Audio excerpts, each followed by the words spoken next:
तो आज की कथा धन की सबसे अच्छी गति यानी कि दान पर आधारित है। मैं आपको एक किस्सा सुनाऊंगा दुनिया के सबसे बड़े दानी का। महाभारत के समय की बात है। महाराज युधिष्ठिर ने अपना नया राज्य बनाया था, इंद्रप्रस्थ, आप जानते हैं। और महाराज युधिष्ठिर सत्य और धर्म के मार्ग पर चलने वाले एक आइडियल किंग, एक आदर्श राजा, बहुत दान किया करते थे। जो आ जाए सामने, जो मांगे, महाराज युधिष्ठिर के द्वार से कोई खाली नहीं जाता था। धीरे धीरे महाराज का यश फैलने लगा, प्रसिद्धि फैलने लगी। अच्छाई और प्रसिद्धि के साथ साथ बुराई भी चलती है।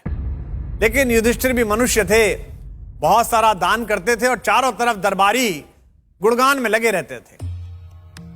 वे युधिष्ठिर से कहते, साहब, संसार में आपसे बड़ा कोई दानी नहीं है, बाकी सब बेकार है। एक दिन रात दरबार में चर्चा चल रही थी कि सबसे बड़ा दानी कौन। सब एक सुर में बोले, आप महाराज, महाराज युधिष्ठिर।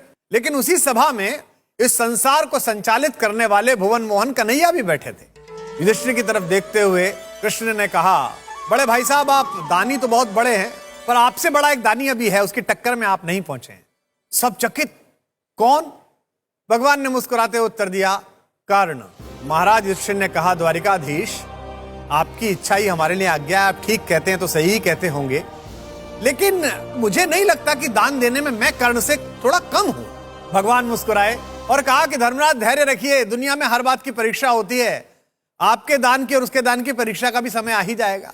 ऐसा ही हुआ। कुछ दिन बाद राज्य में मूसलाधार बारिश हुई।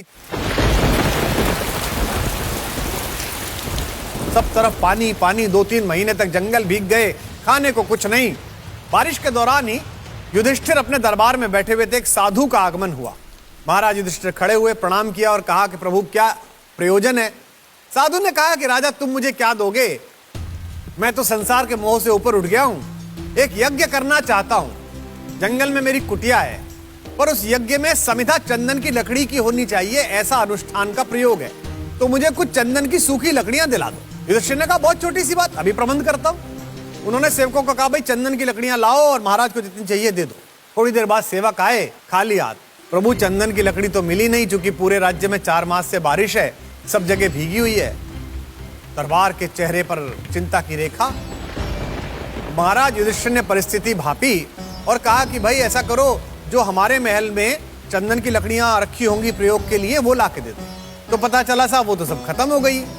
तो महाराज युधिष्ठिर ने क्षमा चाहते हुए कहा कि साधु महाराज, मैं आपसे क्षमा चाहता हूं कि मैं आपको आपका दान नहीं दे पा रहा हूं। साधु ने कहा, कोई बात नहीं। तभी भुवन मोहन कन्हैया बोले कि सुनिए महाराज, इनसे बड़ा एक दानी थोड़ा आगे रहता है, कर्ण नाम है उसका, जरा उससे मिल लीजिए, हो सकता है आपकी बात पूरी हो जाए। साधु ने कहा, ठीक है, सुना तो उनके बारे में, वहां चला जाता हूं।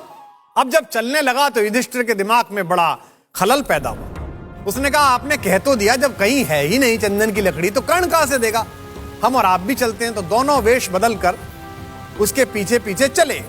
पहुंचे तो वहां साधु ने कर्ण से कहा, महाराज, मुझको चंदन की लकड़ियां चाहिए, ताकि मैं यज्ञ करना चाहता हूं। कर्ण ने अपने सेवकों से कहा, भाई चंदन की लकड़ी लाओ।